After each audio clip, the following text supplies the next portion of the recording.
Across the Imperial era, countless citizens vanished without a trace, swallowed by detention centers, labor camps, secret facilities that were spread across the galaxy. Almost no one escaped the Empire, and fear, punishment, and silence kept other worlds in line. So in this video, we're going to be taking a look inside the Imperial prison system.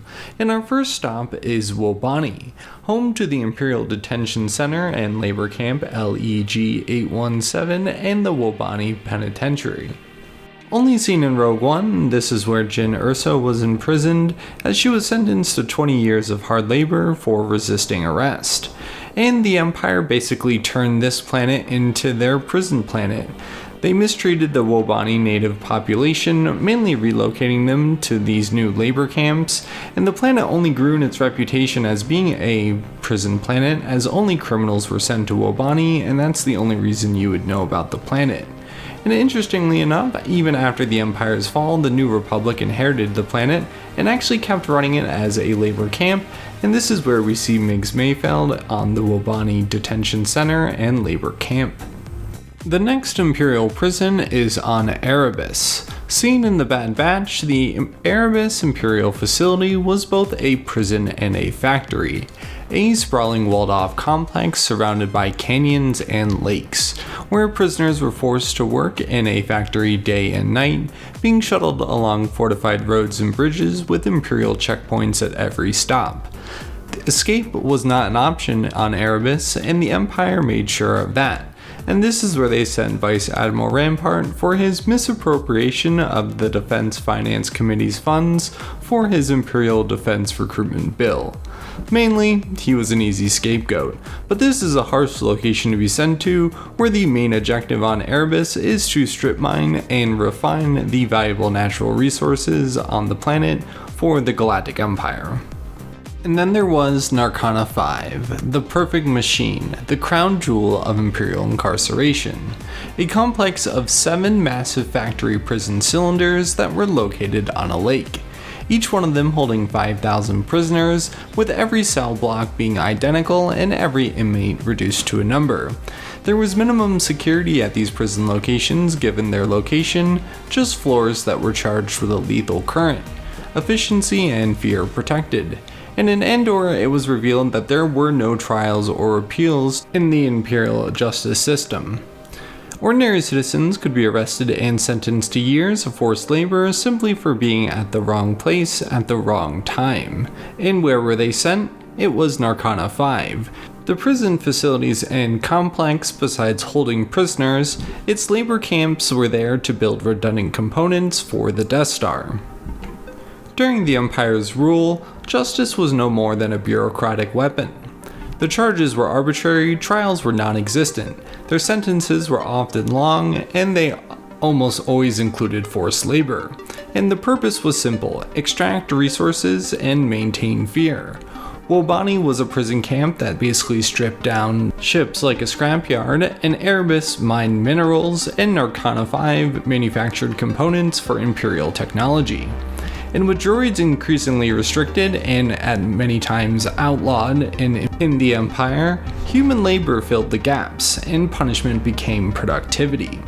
And not every Imperial camp wore chains openly. On Aldhani, the native population was forced off their sacred lands, relocating them into Imperial-built towns, and those who resisted were sent to re-education centers. All the while, the Empire constructed a massive dam and military base right on their ancient holy site, all disguised as a symbol of progress. The Imperial-built towns weren't all that nice either. Basically, the Dahani people were forced into these towns where they had to take up jobs in the newly built factories. And guess what the factories did? Exploited their natural resources. On Gorman, the response was a massacre, and after years of Imperial occupation, the Gorman population was put under harsh restrictions, with many of them being sent to detention centers. And this was all part of a calculated plan to strip mine the planet for calcite, to frame the people of Gorman for being terrorists and a threat to the Empire, so it justifies a massacre and destruction of their planet. The Wookiee homeworld of Kashyyyk may be one of the most tragic examples. Its people, once free and proud, were enslaved by the Empire to harvest their own planet's resources.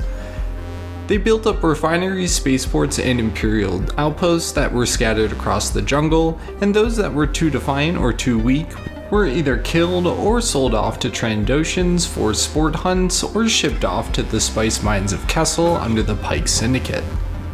And the Empire didn't just tolerate the criminal underworld, it used it. The syndicates like the Pikes and the Zygerians flourished under Imperial rule, providing a steady supply of slaves and forced labor, as the Zygerians were long known for their slave empires, becoming key partners in Imperial occupations, selling their captives not only to crime lords but directly to the Empire itself. And if the Empire wanted to quietly get rid of someone, they could sell them off to the Pike Syndicate in the spice trade, which was officially illegal, but the Empire quietly let it thrive. Slavery, tracking, and forced labor were all simply another tool of the Empire, and using criminal syndicates was just an extension of the Empire's authority. And even Imperial soldiers weren't safe. On Mimban, deserters, failed officers, and even political prisoners were sent to fight. And this world was a hellscape. Constant rain, blinding fog, endless mud, and a war that seemed to never end. The campaign for Mimban was one of the bloodiest in the Galactic Civil War.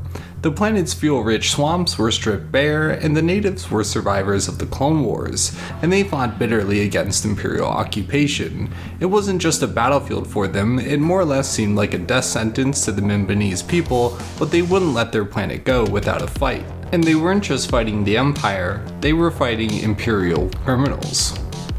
From Wobani to Narkana 5 to Adani and Kashyyyk, the Empire's prison network wasn't just about punishing criminals, it was about crushing dissent and extracting resources. Every labor camp, detention center, and re-education facility was just another cog in their machine, a machine powered by fear that was also built to keep a galaxy silent. Because under the Empire, no one is truly free.